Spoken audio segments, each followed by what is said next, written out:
Good afternoon, everyone. Welcome to another episode of Spilling Tea. I am your host, Tiffany Daniels. But before we get started, the usual disclaimers. You are going to see the link to this article, as well as the article that the JRC has threatened a defamation lawsuit over in regards to them threatening a small autistic grant non-for-profit by the name of Neuroclastic. You're also going to find their GoFundMe crowdfund in order to assist them in covering legal costs to fight the JRC, along with the other pertinent links to the Stop the Shocks campaign, including Autistic Hoya's massive archive on the subject, the templates, and the ever-present self-explanatory Change.org Shut the Judge Rotenberg Center Down petition.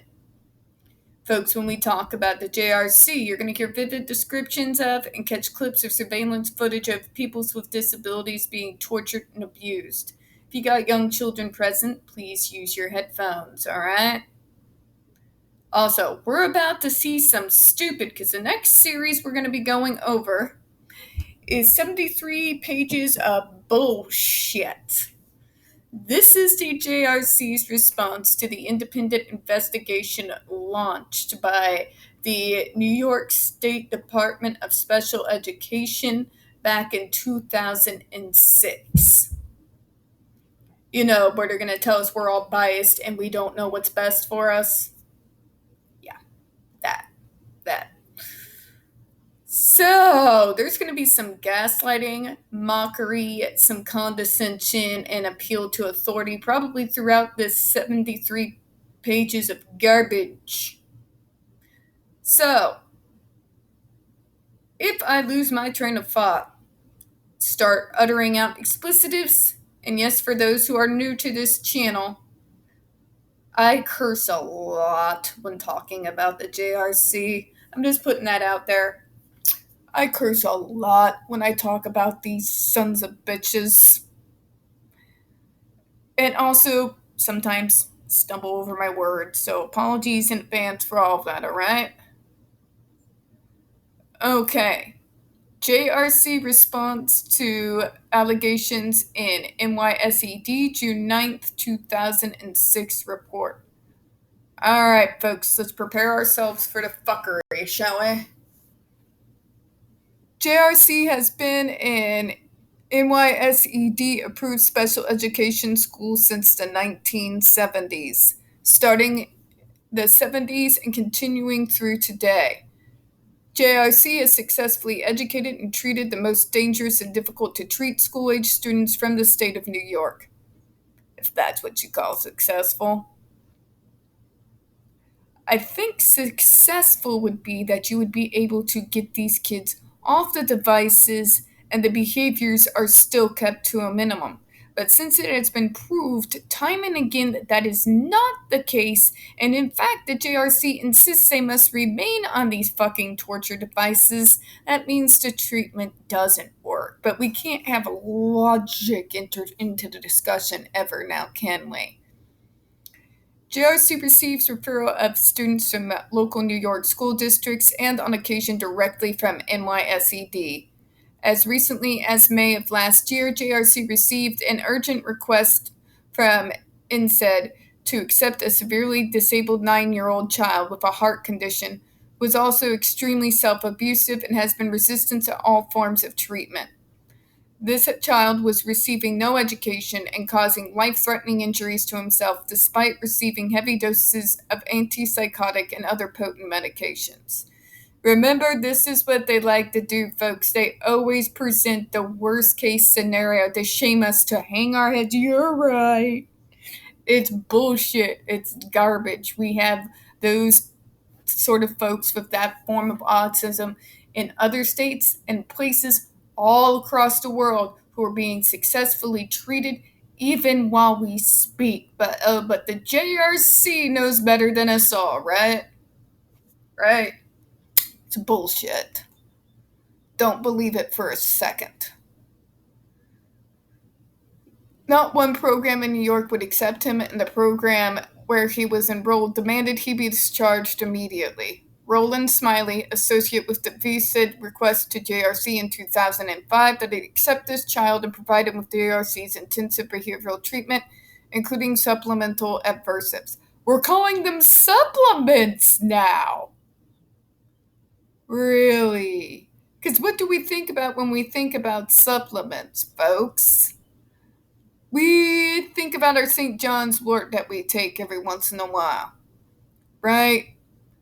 We think about those of us like myself who take ginkgo biloba. We're not thinking about, someone strapping on our body in 5 different places, shocked for treatment, and then every time we do something such as even speak out against said treatment, getting shocked just below the lethal limit. Pay attention to the language that they use. It's condescending, it's dismissive, and it is vague and highly medical for a reason. So, let's keep going through this here.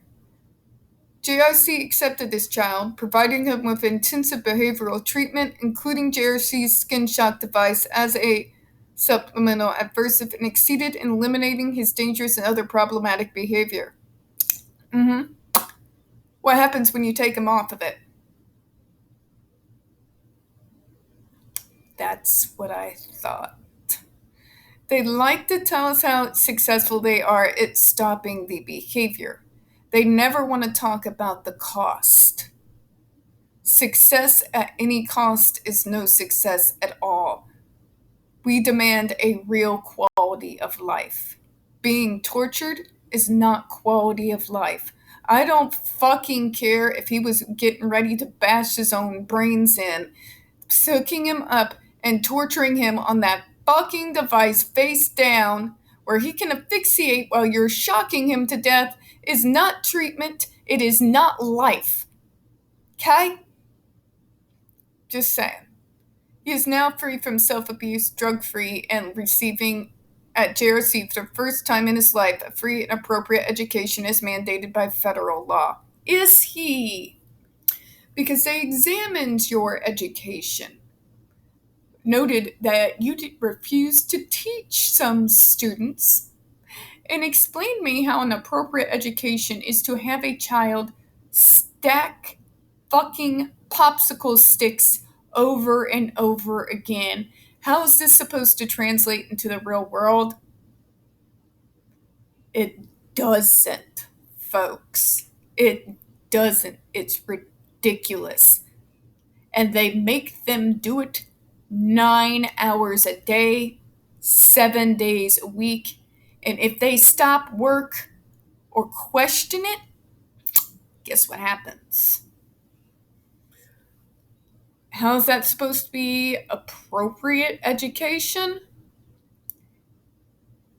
Yeah, he's maybe now free from self-abuse, but he's not free from the torture you're putting him through now, is he? This and a host of similar success stories contributed to the JRC receiving the NYSED November 17th, 2005, an excellent evaluation after a team of NYSED special education officers visited JRC in September of 2005 to conduct one of NYSED's periodic reviews of the entire JRC program. Oh.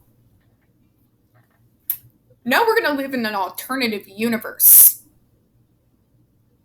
Okay, where they're going to sit there, blow smoke up our ass, and tell us what they actually reported. It takes some balls. I'll give you that. That takes some balls. Successful treatment should not just be removing of behaviors that makes you neurotypicals fucking uncomfortable. Successful treatment should be assisting us so that we can be integrated into a community and have a valuable, a fulfilling life outside of their hellhole's walls. Simply stopping behaviors by means of terror is not success. Trying to make me believe that they're getting appropriate education while can't probably even concentrate on the curriculum because they're too busy wondering when the next time they're going to get hit is. I'm sorry, JRC, but I call bullshit. Autistics, we obsess about things, especially when we are abused. We worry when it's coming next. We will hyper focus on it. Then your so-called fucked up piece of shit education system that you've all concocted, yeah, we're not going to focus. Also, when you have a food contingent program that makes a student earn every single bite of food, and if they have behaviors, they don't get to have their full breakfast. When we know from school studies that students with a full belly from breakfast are better able to concentrate on their lessons at school, are you going to try to tell me it's the exact opposite for autistics? Really? Because our digestive systems are just the same. Just saying. But moving on. However, sometime between the time of November the 17th, 2005 report and March 2006, without warning or even discussion with JRC or the over 250 JRC parents, NYSED officials decided to try to ban the use of aversives and remove JRC from its list of approved schools. They act like this is shocking, that they were warned. But remember what happened in 2006. What happened to that student when his mother and him sued the school system that put him there? The kid that ended up in a hospital with third-degree burns? But they're not going to tell you that, are they? This act by NYSED was most likely a response to a well-publicized but frivolous complaint by one New York parent. Frivolous. The kid suffered third-degree burns, but it's frivolous. After making her frivolous claims public, this parent left her child at JRC for 2 months, never visited him, but sent every manner of print and television media to publicize and exploit him as part of the effort to promote her lawsuit for money damages against her local New York school district, NYSED, and JRC.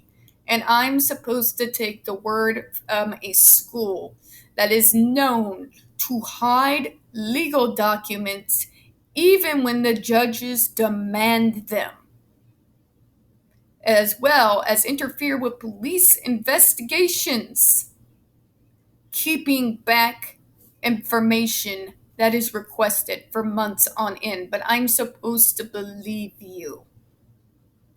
Okay, JRC, whatever.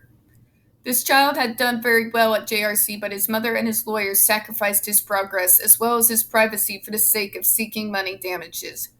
Really? So successful you have burned him alive?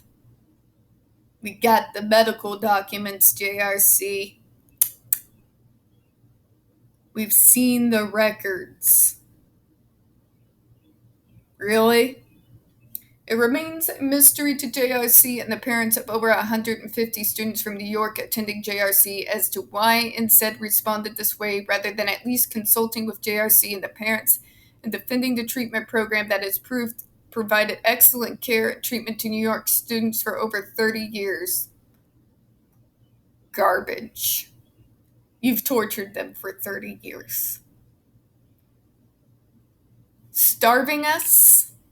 Sleep depriving us, having your staff jump at us, threatening us with fucking utensils, screaming at us, and shocking us is not fucking treatment, not by any definition. To date, NYSED has refused all JRC's and JRC's parents' many requests to meet and resolve NYSED's concerns. NYSED's June 9th, 2006 negative report about the JRC is completely false. Really? You're going to tell me an independent investigative report was entirely false when it's been corroborated with medical documents? Other private investigations that have been done since that time, the videotape of what happened to Andre McCollins, the abuse court reports that get filed with DESE every year.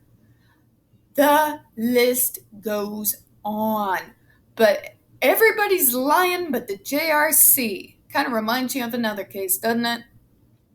It was created by NYSED to support its newly stated position on adversives and to refuse NYSED's own laudatory review of JRCs conducted in September 2005.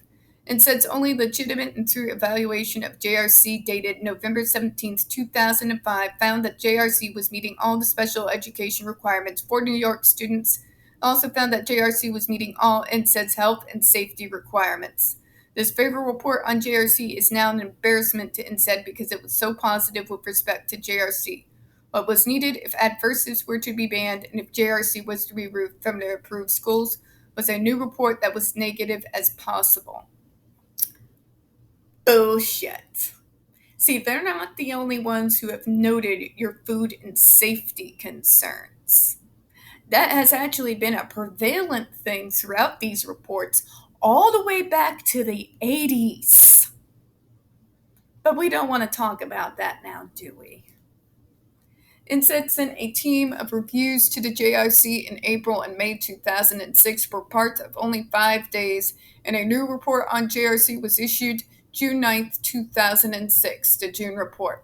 The following facts demonstrate that neither the site visits of April and May 2006 nor the June report were done in good faith effort to present an accurate appraisal of the JRC program. They are these. Okay, we're going to leave that garbage for tomorrow. But basically, this is what the JRC does. Everybody's lying but them. Everybody has an agenda but them. We just don't understand it's for our own good. Torture is never for anybody's own good. I don't care what your reasons are. Corporal punishment was outlawed in public schools decades ago for a reason. The fact that you feel that you have the right to subject disabled, vulnerable people to it is disgusting. And it belongs in the history books right along with the asylums and the institutions of the past. Medicine, treatment, and psychotropics have advanced since back in the 70s when this hellhole was created. But JRC want to live in the past, and they want you to live in the past too. Because the JRC doesn't see the people that they are quote-unquote treating as human beings. They see us as less than dogs. And if you don't believe me, go into the description box and you'll also see a link to the video of what happened to Andre McCollins. Good treatment, my ass. Now, on that note, folks, I'm going to close out for this evening. We don't get very many views on this channel, especially on this subject. The few that we do tend to get removed from time to time, so please don't forget to hit that like button, hit subscribe, and don't forget to hit the comments. Do appreciate your time, and as always, we here at Spilling Tea hope you have a good one. Bye-bye. Oh, I know, it's going to be some cracktastic bullshit.